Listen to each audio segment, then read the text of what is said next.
a agência de classificação de risco Fitch, que elevou de BB- para BB a nota de crédito do Brasil. Com isso, o país fica a 2 passos de atingir o chamado grau de investimento. Eduardo, para tentar resumir a história aqui, os países e empresas normalmente perseguem o chamado grau de investimento, que é uma espécie de selo, né, de bom pagador que as agências de risco dão a estados e também instituições. E, aparentemente, o Brasil está num caminho interessante aí. Bom dia para você. Bom dia para todo mundo. Quem entende dessas agências é a Rita. Quem entende de política são os meus colegas Marcelo da Fonseca e Lucas Zagassi, que vão falar daqui a pouco. Eu vou falar do ponto de vista da percepção humana.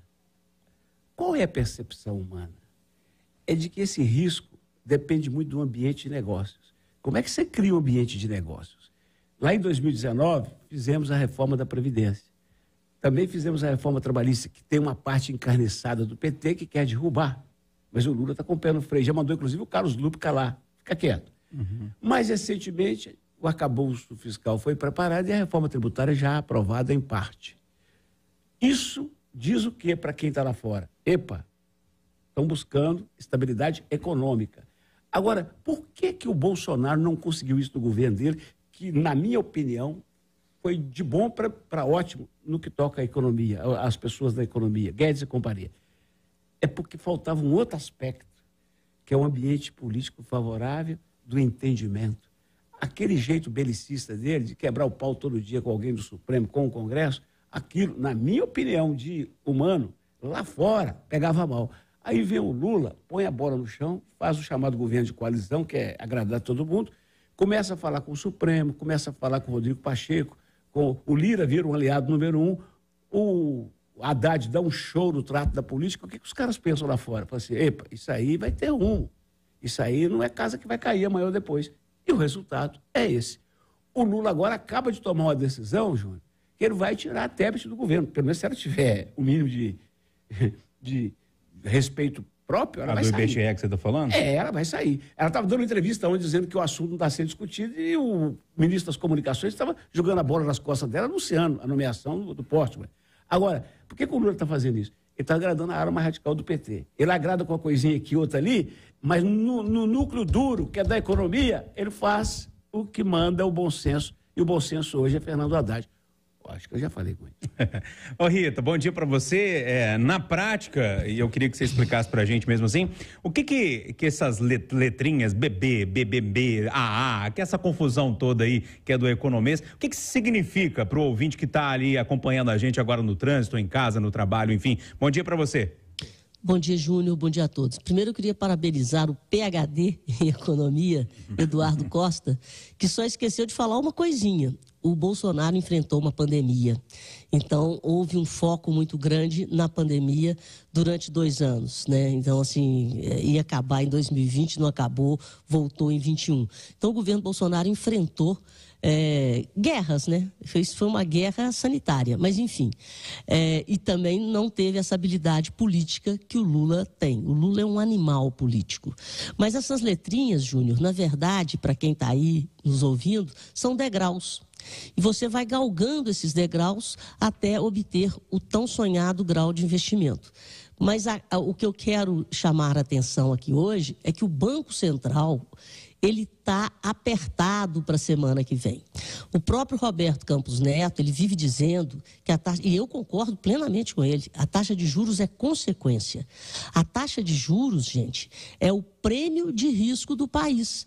Então, quanto maior risco o país apresentar, para o investidor colocar o dinheiro no Brasil, ele vai querer o quê? Mais juros, porque ele vai correr um risco maior, ele quer mais juros, senão ele coloca o dinheiro dele num país, vai para os Estados Unidos, onde o risco é menor, mas ele recebe menos juros. Então, se 2 das 3 maiores agências de classificação de risco do mundo, só falta a Moody's mudar a nota.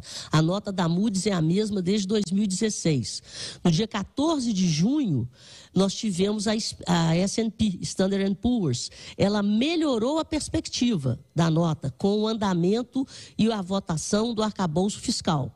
Agora veio a Fitch e melhorou a nota. Então, duas agências melhoraram a percepção de risco do Brasil. Então, o que tem que acontecer com os juros? Se os juros é o prêmio de risco, o juro tem que cair. Então, dessa vez, o Banco Central está numa saia justa. Resta saber se ele vai ficar se ele vai ter a tendência de aumento, porque ontem o mercado começou a apostar em corte de 0,5 ponto, dada a mudança de percepção de risco do Brasil pelas principais agências de classificação. Então, vai ser uma decisão que tende a ser de 0,5 ponto. Essa é a aposta hoje do mercado. Mas como o Banco Central é conservador e como o Fundo Monetário Internacional pediu calma no processo de queda de juros por causa do ambiente global, o trigo está subindo, né? O milho está subindo, o petróleo está subindo. Então vamos ver o que o Banco Central vai falar. Mas depois dessa, não tem como. O Banco Central corta os juros. A gente não sabe se vai ser 0,25 ou 0,5. O Lucas Ragazzi, acho que de economia a gente amarrou tudo. Eu queria ir para um lado um pouquinho do discurso político. Porque durante 4 anos a gente acostumou com um discurso muito bélico, assim, né? Inclusive de membros do governo, como Paulo Guedes, hora ou outra, era um discurso mais forte e tal. Eu estava ouvindo o discurso do Haddad, me chamou muita atenção isso. Não tenho simpatia nenhuma pelo Haddad, mas o discurso dele me chamou atenção. Ou seja, ele não pegou os louros para si, para o governo, dividiu ali com Lira, com Pacheco, inclusive com o governo anterior, deu um somebody love ali, chamou todo mundo para conversa. Me parece que isso politicamente é muito interessante. Você vai me permitir essa interrupção abrupta? Por favor. Você viu essa decisão da equipe dele ontem, que beneficia os outros estados também, mas mais o Zema? Ele mandou um recado ao senhor Zema: para de bater na gente, nós vamos resolver o seu maior problema. Esse é o Haddad. O Haddad também é um animal político, né? Sim, politicamente está sendo muito bem conduzida, né, a gestão do Ministério da Economia. Agora, um resultado como esse, de melhora no crédito ali para o mundo do Brasil, é uma construção de tempo, né? Não é uma questão de 6 meses. Sim, não é só o governo Lula, não foi só o ministro Haddad. Tem das reformas do governo Bolsonaro, tem Central Independente. A parte econômica também é muito importante e resultou nisso. A inflação controlada, pagando certinho as questões, as dívidas.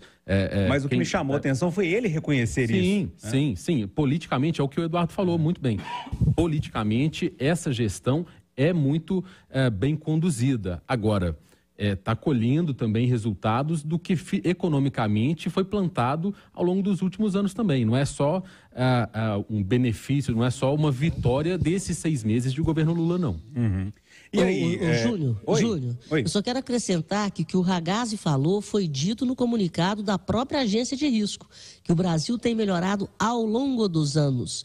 Então, é igual a safra, né? O agro cresceu 21,6%, mas essa safra que foi colhida esse ano foi plantada no ano passado. Só dando um exemplo aqui, fazendo uma analogia.